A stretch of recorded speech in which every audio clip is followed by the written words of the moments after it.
Hey guys, it's Melanie. Welcome back, or welcome if you are new. I hope you're having a fantastic day.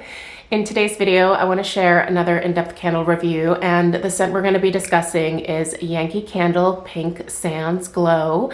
I recently purchased this in a somewhat small Yankee candle haul, and I was really excited about this particular scent because I just kind of came around to Yankee Candle again this year. I took a serious break from the brand for a number of years because I just really discovered that paraffin wax isn't really for me. I'm one of those people that just finds the burn of paraffin candles to be a little bit more messy, a little bit more high maintenance, and I can also smell the undertone of the paraffin within the candle. Even though it's fragranced by the fragrance oils, I can still kind of smell that paraffin undertone. Now, in the same vein, there are a lot of people who can smell the soy undertone in 100% soy candles, or even in the soy blend candles. This new formulation from Yankee here, or I guess I should say newer, it's not brand new, but this newer formulation is a soy blend. And personally, I have really had a lot of luck with this particular changeover. And so I decided to go ahead and give the brand another try after talking with a couple of other candle content creators here on YouTube. They kind of pushed me to give the brand another chance. And I'm really glad that they did because I have really enjoyed my experience with these last, couple handfuls of candles that I have brought into my home. I really feel like the soy blend is really clean burning, and it seems to have a pretty good strength and throw, at least by my standards, in this 2-wick tumbler format. I still have yet to try the 3-wick candles. I need to do that, but I just really like the look of these 2-wick tumblers. They kind of remind me of the Kringle Candle 2-wick tumbler jars. I think just this particular style of jar just appeals to me for some reason. So anyway, I fell in love with Pink Sands, and I actually finished one entire jar of Pink Sands already in this 2-wick format. And I am pretty much almost halfway done with my second one. Pink Sands is very similar. In fact, I think Bath & Body Works probably used Pink Sands as the inspiration for the Bath & Body Works Flamingo Beach scent. I knew about Flamingo Beach before I knew about Pink Sands. So I just always thought that, maybe it was kind of a coincidence, but they are incredibly similar, and I'm pretty sure Pink Sands was around first. So anyway, when I saw that they had a Pink Sands Glow, I thought, yes, gonna need to try that.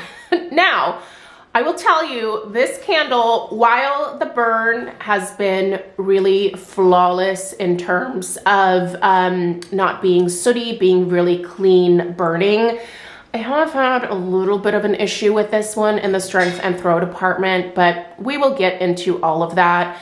So anyway, let's go ahead and dive into Pink Sands Glow here. I'm going to go ahead and read through the scent story and the fragrance notes. I'll tell you what I smell in this one and kind of how it differs from the original Pink Sands to my nose. We'll discuss the strength and throw, which is where I'm having a little bit of an issue with this one, and then obviously the overall burn quality. So let's go ahead and dive in.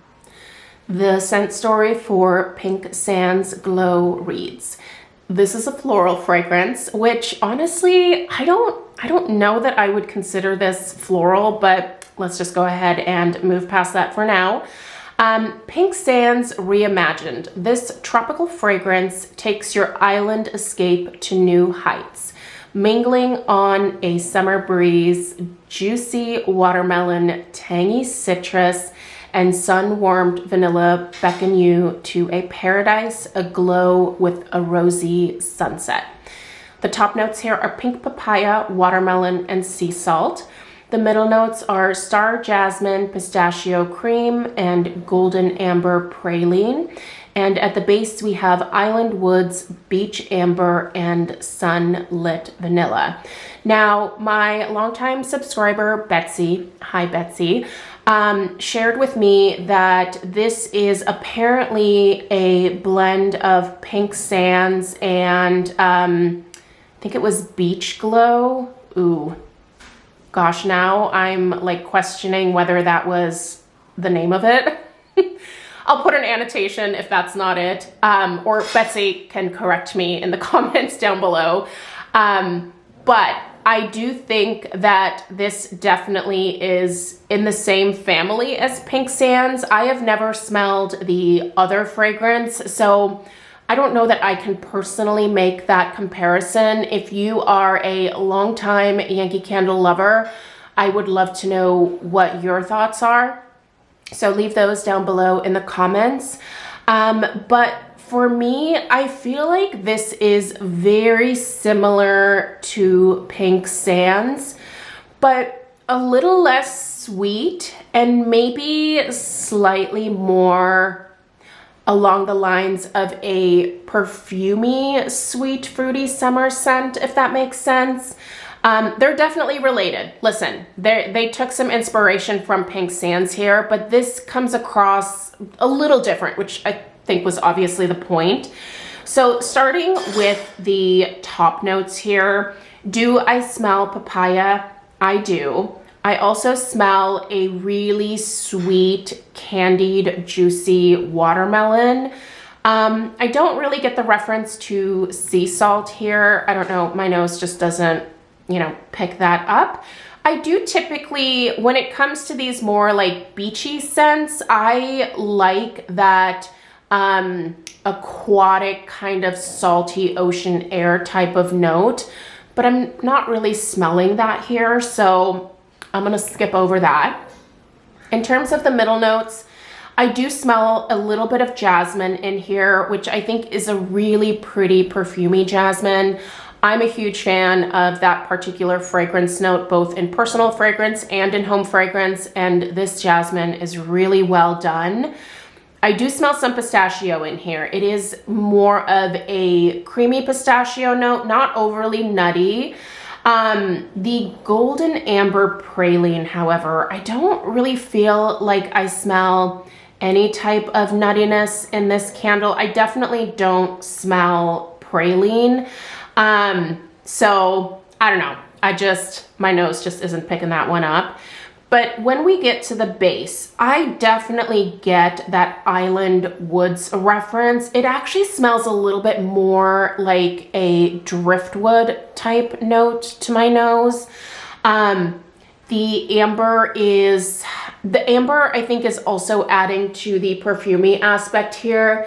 It's coming across as more of a solar amber, still really warm and inviting smelling, but not quite as like resinous as a lot of other amber candles that I've reviewed in the past. This is definitely a lighter take on amber here and a little bit more of a summer amber note, which is why I would go with the solar amber. The vanilla, I do think there is just a little bit of a vanilla note here, but it smells more so like a vanilla blossom or like a floral vanilla again, which I think takes me back to this coming across as a little bit more perfumey to my nose. I do think that you can definitely smell some of that Pink Sands in here, and there's definitely some other stuff that's happening, obviously. Is it a lovely fragrance? Yes, it's really nice. I actually almost added 2 of these to my cart just in case I really fell in love with it. But I decided against it because I was trying to be a little bit more responsible with my candle purchases. And honestly, even though I really like the fragrance, I still personally prefer Pink Sands over this. I think this is lovely.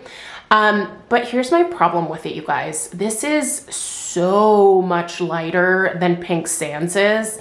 I would put the strength of this at a max of like a 4. This is definitely the lowest performing Yankee candle that I have tried since getting back into them. And it's a little disappointing for me. I definitely expected a lot more in terms of the strength, just based on the, all of the other candles that I've tried so far this year. So very low strength and pretty low throw as well. It does scent the immediate area where I place this candle, but it really doesn't travel very far. I'm gonna put the throw at, I don't know, maybe between a 3 and a 4, somewhere around there. Listen, when I walk into the house from the outside, and if this is the only candle that's going, I can definitely smell that something is happening. But it's just kind of this general like tropical floral sweetness that's in the background. It's not a powerhouse. Now, the other Yankee candles that I've reviewed so far this year haven't been like outright powerhouses. Like I've not had a 9 out of 10 or a 10 out of 10 in terms of strength and throw, but I've definitely been in the like upper medium end of the strength and throw spectrum with these candles. So this is a little bit of a letdown for me. From what I've heard from others, that is not a huge surprise here. Most people have said that this is definitely lighter for them. I feel like they kind of goofed this one up because it is really good. And I think if it had a lot more oomph to it, I think it would be maybe a little bit more well received, or maybe a little bit more popular than it's been so far. If you like a more subtle home fragrance experience, I would definitely tell you to go for this one. I'll have it linked at the top of the description box, and it is currently on some kind of sale. But I would say just know that this is not going to be a house filler. I wouldn't even consider this one an apartment filler. Maybe a studio space, maybe it would do well in something like that, but honestly, it's been getting a little bit lost in my house. And at this point, I am planning on actually plopping it into one of my candle crocks, just because of the strength and throw, just in the hopes that I get a little bit more out of it. I plan on putting this into the candle crock that I have in the master bedroom once the candle that's currently in there is finished. So I'll let you know how it does in the candle crock in some upcoming weekly home fragrance roundup videos. So stay tuned for those. But as of right now, I would say that I'm personally disappointed in the strength and throw here. No burn issues, so I don't have anything to report on that front. I certainly haven't had this discolor on me. The wicks are great. They use really good, solid, sturdy wicks here. They are not the type of wicks that snap when you go to pull off like the carbon balls or the mushroom tops that form. It doesn't form huge mushroom tops or anything like that. But yeah, these are just, they're really easy candles to burn. So overall, like the burn quality has been great. I will give you guys the overhead view. It hasn't completely pulled out yet. And as soon as it does, I'm gonna go ahead and blow it out and put it into the crock pile here. But yeah, I'll just give you guys that overhead shot anyway, just so you can see, you know, just on the sides of the jar here that had a really clean burn. Is this super, it's pretty warm, but I think I can go ahead and just run my finger along the side. Ooh, that's very hot over there. Let's stay away from that. Up front here seems to be pretty okay, but yeah, look, there's no discoloration at all. And I tell you what, if this were still one of the original paraffin formulations, which I do believe Yankee is doing away with now. I'm not entirely surprised. I feel like a lot of candle companies are moving away from paraffin. I do feel really bad for those people that still enjoy paraffin wax, but I do think there will always be some companies that produce paraffin candles. It is, from what I've read, it is one of the least expensive wax types out there when it comes to candles. So, you know, I do think it will always be used by some companies, but I do see a lot of the major companies moving away from it. So, yeah. Anyway, for what it's worth, I still am a fan of this new wax blend formulation here. I just am not a fan of the strength and throw of this one. I feel like it could have been a lot better. And I also gotta say, these new labels from Yankee leave a lot to be desired. I do miss the old school labels that Yankee used to have. These are a miss. I mean, they look very generic. That whole like white box with Yankee Candle and the name of the candle, I think just takes away from an absolutely beautiful image. They could have done a better job of the rebrand here. I think they kind of missed the boat. But all that being said, it's still a nice scent. I just hope that it performs better for me in the crock. I would love to know how you feel about Pink Sands Glow. Leave your thoughts in the comments down below. Like I said, I will link this at the top of the description box, so if you're interested in picking it up. I do believe, hold on, let me see what formats are still currently available. Looks like we have the large jar, the large tumbler jars. So this one here is available. The original large jar is available, as well as the small tumbler. So it looks like the 3-wick it's not a thing here, so that's fine. I'll be going back to Pink Sands anyway, but if you're interested, it's linked down below. If you are new around here and you're interested in more home fragrance reviews, definitely hit that subscribe button below. If you found this review helpful, give it a big fat thumbs up. There will be hopefully one more candle review coming a little bit later on today. I honestly have a lot of candles to get through right now, so stay tuned. I appreciate you being here, and I'll see you in the next one. Take care. Toodaloo.